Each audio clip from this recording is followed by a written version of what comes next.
Ika-101 kabanata. Ang nakaraan. Nagulat si Jegalmi nang may mapansin siya na mayroong paparating na sinabi nito na wala pa daw na 1 oras. Pero bakit daw kaya? Nakalapit na ang bandido at sa kabila ng rehas ay sinasabi niya na mga bata, kailangan daw muna nilang sumama sandali sa kanila. Ang kanilang leader daw ay gusto silang makita. Naglalakad ang mga bata. Habang si Yomujin ay puno pa rin ang bunganga sa kanyang kinakain. At ito ay tinitingnan ni Kalbo na sinasabi pa ni Yomujin na may kasabihan daw na kahit aso ay hayaan mong tapusin ang kanyang pagkain. Pwede daw naman silang tawagin pagkatapos nilang kumain. Iniisip pa naman daw niya na sila ay mababait na mga tao. Siya daw ay nagkamali ng akala. Habang hawak ang lubid ng bandido na nakagapos sa mga bata at sinabi nito na manahimik daw si Yomujin. Sinabi pa niya na bakit daw niya sila gustong makita. Sinabi sa kanyang isip ni Jegalmi na ang lokasyong ito kung saan sila matatagpuan, ito ay binuo ng isang kakaibang lupain. Mahirap salakayin ang isang lugar na tulad nito, at ang lokasyong ito ay may kalamangan na kayang labanan ang sinumang umatake sa lugar na ito. Tumingin ng seryoso na sinabi pa niya sa kanyang isip na kung ang mga bandido ay may tagapayo sa estratehiya. Makikita ang mga bandido na nag-iinuman habang nakadating na ang mga bata. Isang boses ang nagsasabi na tagayan pa daw siya at ito ay inumin. Ang mga bandido ay tuwang-tuwa habang ang mga balikat nila ay inaangat at binababa na parang isang manok na sinasabi na patuloy pa daw silang uminom. Sinabi ni Blade Master habang ginagawa ang step taas-baba ng balikat na gaano daw ba nila gagawin ang sayaw na ito. Uminom na lang daw sila at ang kanyang balikat ay nangangawet na. Sinasabi ng mga bata sa isip nang makita nila na yon daw ba si Blade Master. Malakas na tumawa ang leader ng bandido na sinasabi niya kay Blade Master na nakakatawa daw talaga siya. At gustong-gusto daw niya siya. Nagulat ang mga bata nang tawagin sila na lumapit daw. Sila sa kanila. Tinanggalan ng mga tali na nakagapos sa kanila. Pagkatapos ay makikita na nakaupo na sila sa isang mahabang lamesa. Sinabi ng leader ng bandido na may nagsabi daw sa kanya na sila daw ay disipulo ni Blade Master. Sinabi pa niya na kahit na daw na inatake nila sila, ay nagpasya daw silang magpakita ng awa at palayain sila, kaya naman ay kumain daw muna sila ng pagkain nila.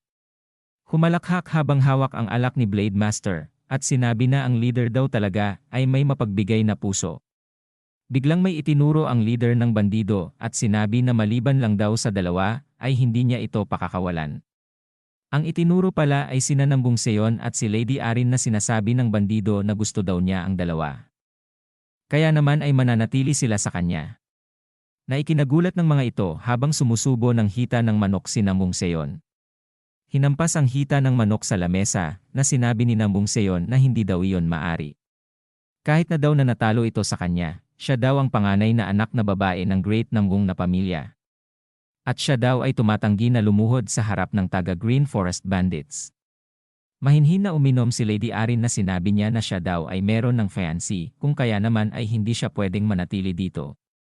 Naglabas ng aura ang leader ng bandido at nakatikom ang kamao na sinasabi nito na wala daw siyang pakialam sa mga sinasabi nila sa lugar na ito, siya daw ang batas dito.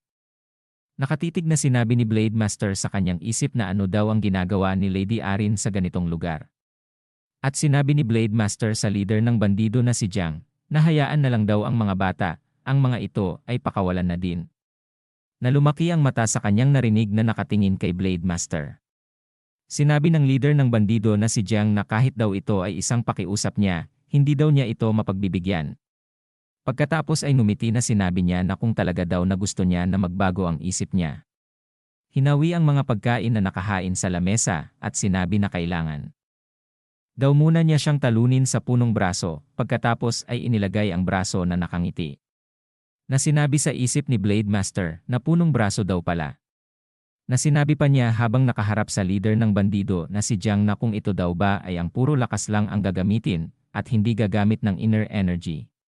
Nakangiting sinabi ng leader ng bandido na ang tunay daw na lalaki ay dapat patunayan ang kanyang sarili sa pamamagitan ng pagpapakita ng tunay na lakas ng katawan na pisikal. Sinabi pa nito na kung handa na daw ba si Blade Master. Hinawi ang manggas sa kanyang braso na sinabi na magsimula na daw sila. Sinabi ng leader ng bandido na Brother Ju, mukha daw ang katawan din ito ay sinanay ng maayos. Ju ang pangalan na binigay ni Blade Master sa mga bandido. Makikita ang braso ni Blade Master na naglalabasan ang mga ugat na nakahanda na sa kanilang punong braso na sinasabi ng leader ng bandido matapos makita ang mga naglalakihang braso ni Blade Master na mas nagugustuhan na daw niya siya ngayon. At sinabi pa niya na mukhang sinanay niya rin ng mabuti ang kanyang katawan. Habang ito ay masaya, na sinabi ni Blade Master na sa kanilang dalawa siya nga daw ang mas maayos na sinanay ang pisikal na katawan. Sinabi pa niya na bakit daw gusto niyang manatili dito ang dalawang bata. Sinabi naman sa kanya ng leader ng bandido na si Jiang na ang dalawang bata na raw na yon, kahit na sila ay mga babae, sila daw ay mayroon talagang magagandang pisikal na katawan. Silang dalawa daw ay kwalipikado para maging kanyang disipulo. Lalong-lalo na daw si Arin. Ito daw ay binyayaan ng langit. Naghawakan na sila ng kamay, lumiwanag ang mga mata na sinabi pa ng leader ng bandido na hindi daw niya hahayaan na mawala ang ganitong oportunidad. Naglalaban na sila ng palakasan ng braso na makikita sa muka ni Blade Master na nahihirapan at umuusok pa ang ilong. Sinisigaw ng mga bata na tiisin daw niya ito, Blade Master. Habang naglalaban ang dalawa ng punong braso, ay napakinggan ng leader ang sigaw ng mga bata na Blade Master. Na sinabi nito sa kanya na ang sinasabi daw ba ng mga bata na Blade of Storm and Rain? Sinabi ni Blade Master sa leader ng bandido na yon daw ay isang taguri lang sa kanya. Sinabi ng leader ng bandido na si Jiang na huwag daw siyang lokohin niya. Sa pagkakaalam daw niya, ang 3 extraordinary triads ay lampas sa 100 taong gulang na. Nakangiting nahihirapan ang leader ng bandido na si Yang na sinabi sa kanya na hindi daw niya ito inaasahan na magsisinungaling siya sa kanya. Sinabi sa kanya ni Blade Master na ang tinutukoy niya daw siguro ay ang kanyang master. Siya daw ay ang ika-6 na leader ng Wayne Dragon Clan. Panandali ang tumahimik at ang mga bato ay nag-aangatan na sa ere. Naglabas na ng enerhiya ang bandido na sinasabi niya na ang ayaw daw niya sa lahat ay ang taong sinungaling. At patuloy pa niyang nilakasan ang paglabas ng enerhiya na sinasabi niya na simula daw ngayon ay hindi na niya ituturing bilang isang kapatid si Blade Master. Nagtatakbuhan ang mga alagad ng leader ng bandido habang nakatingin ito sa dalawa ay sinasabi ng mga ito na ang leader daw nila ay galit na. Kaya naman sila ay mabilis nang tumakbo. Pagkatapos ay makikita ang enerhiya ng leader ay malakas na sumabog. Nagulat ang mga bata habang napapikit ng isang mata dahil sa lakas ng hangin na umabot sa kanila at sinabi ni Jegalmi na nawala daw ang dalawa. At sinabi naman ni Moyongbo na saan daw kaya sila nagpunta. Itinuro ni Yeo Mujin ang dalawa na sinabi nito na tumingin daw sila sa taas. Ang leader ng bandido ay naghahanda ng sumuntok at lumiliwanag ang mga mata. Umatake siya gamit ang Golden Tigers Hunt at isang umiikot na enerhiya ang ibinato kay Blade Master na hinarang niya ng 2 kamay. Habang hinaharangan ni Blade Master ang ginawang atake nito ay napasabi siya sa kanyang isip na kailangan na daw niya itong seryosohin.